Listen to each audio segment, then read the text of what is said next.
lifting up new life and dormant life, and with summer inviting us to happier times.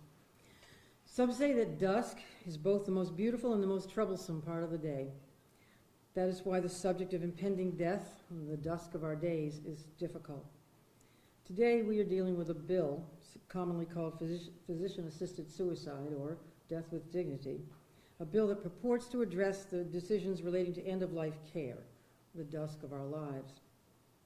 The basic principles for and against this bill are these. One, that those in the shadows of life, as all of us shall be at some time, that they deserve the highest level of care, compassion, and caution from those in charge of society's resources, those in charge of its rules, laws, and mores. For those unable to care for themselves of whatever age, ability, or capacity, society has a paramount responsibility. It is society's role, both governmental and charitable, to lift people up, to give people the means to pursue the highest level of self-sufficiency, happiness, and opportunity. A law that permits the act of suicide by those nearing the end of life could be seen as an abdication of this responsibility. On the other hand, there are those who say that what government must provide, and all that it should provide, is the protection of personal liberty to the extent that the exercise of that liberty does not infringe on the rights and security of others.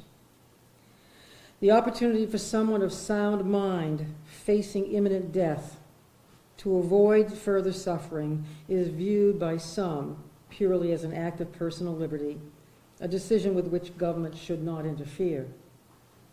In the context of LD 1313, the pursuit of individual liberty beseeches us to authorize in law an act of suicide with the assistance of the medical profession. Of course, an individual would be free, without punishment of law, to ingest a lethal amount of non-prescription drugs or to terminate one's life in some other manner, were it not for the requirement of the prescribing of a lethal dose of a drug.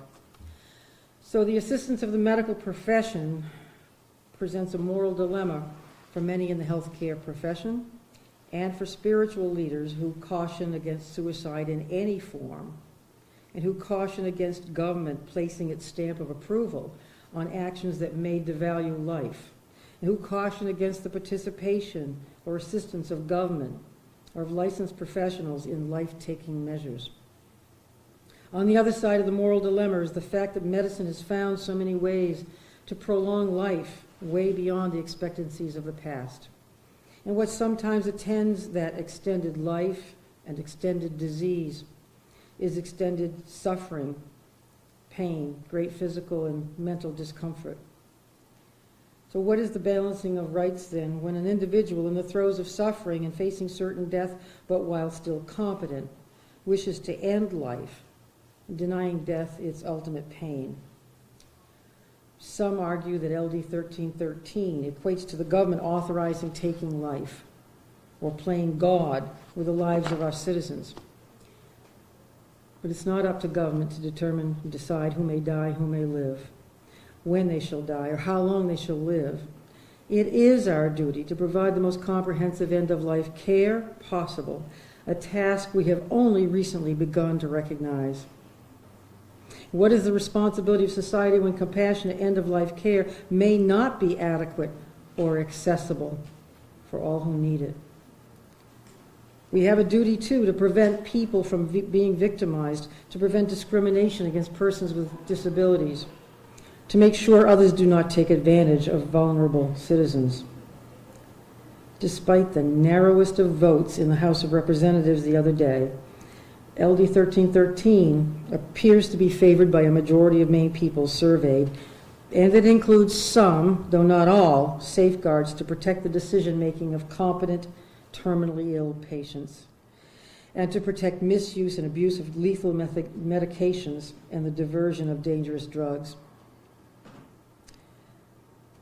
This right to decide the means of ending one's own life by lethal prescription may be seen as an extension of the right to decline life-sustaining care that was articulated by a narrow 4-3 majority of the Maine Supreme Judicial Court more than 30 years ago in In re Gardner, in 1987. The court found that the law recognizes a previously competent person's, a patient's, right of self-determination, in quotes, in matters of health care to be essential to the integrity and dignity of his person, end quote. In arriving at this conclusion, Chief Justice McCusick pointed to the classic articulation of individual autonomy by John Stuart Mill when he said, quote, "The only part of the conduct of any one for which he is amenable to society is that which concerns others. In the part which merely concerns himself, his independence is of right absolute. Over himself, over his own body and mind, the individual is sovereign," end quote.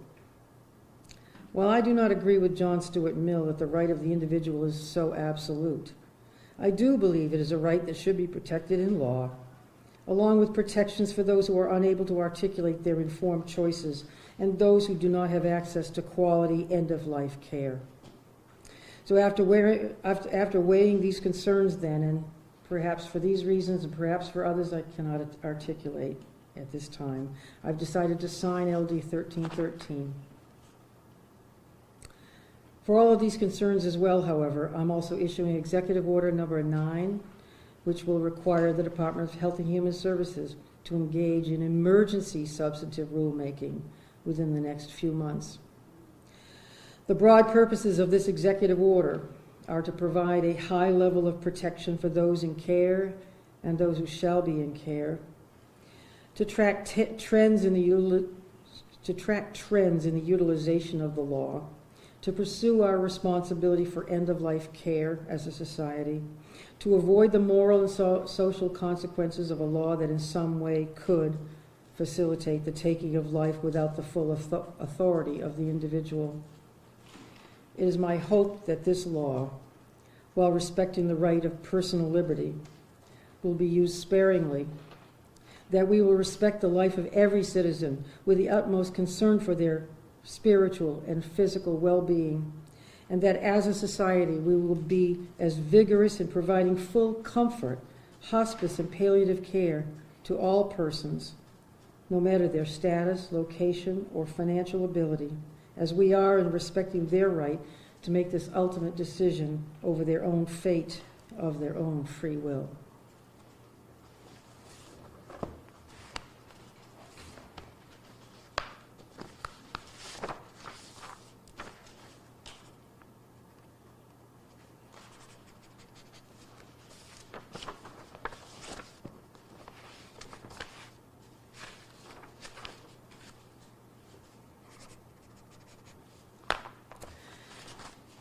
And Lindsay will give you copies of Executive Order number 9, which I think is self-explanatory. Any questions concerning LD 1313? In 1990, you were a district attorney, and there was a case involving a guy from Turner. 1987, that's the Gardner case. I'm talking about the Chad Swan case. Okay. Regardless, in that case, you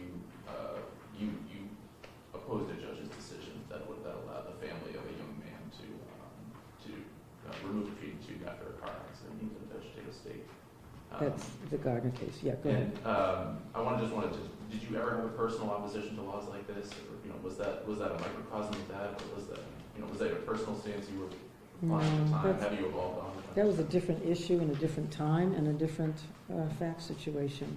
That individual was not competent to make a decision at that time. And the issue was not assisted suicide, really. The issue was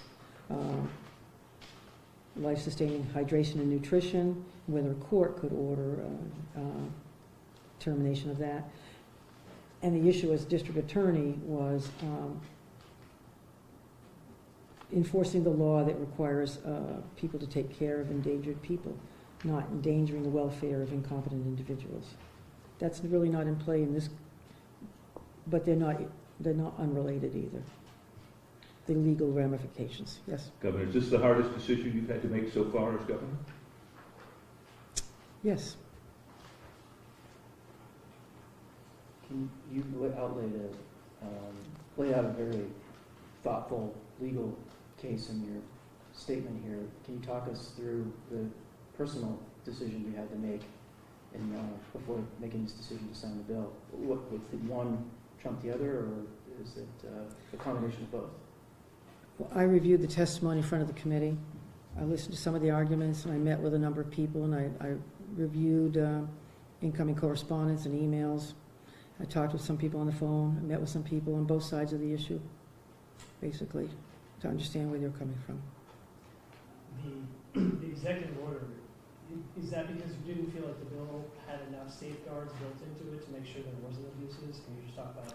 Yeah, there are a couple of things. First, as I explained, the law will take effect 90 days after adjournment of the legislature.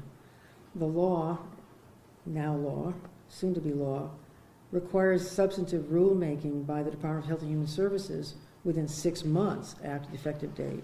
Well, there's a gap there, and it's inconsistent. So I'm authorizing emergency substantive rulemaking with full consultation and comment period and consultation with entities involved and stakeholders concerning what kind of documentation should be reviewed, what kind of documentation should be required, what kind of informed consent should be required, and to allow the department over the short and long term to document any trends that might occur, any patterns that might occur as a result of the implementation of this law, and to monitor and safeguard our responsibility to provide palliative care to all those who need it, and hospice care to all those who require it. And this may already be in the bill, forgive me for not knowing that. When someone makes the choice to end their life this way, will there need to be a report to the state of that happening or having happened? The bill does require some documentation by the attending physician to be provided to the Department of Health and Human Services. I guess I want us to provide a little more holistic role in monitoring the progress of this law and implementation of this law to make sure that people aren't taking advantage of it as well. In your difficult deliberations over this bill, was there any cause to reflect on anything in your own personal life experience where this had this law been in effect?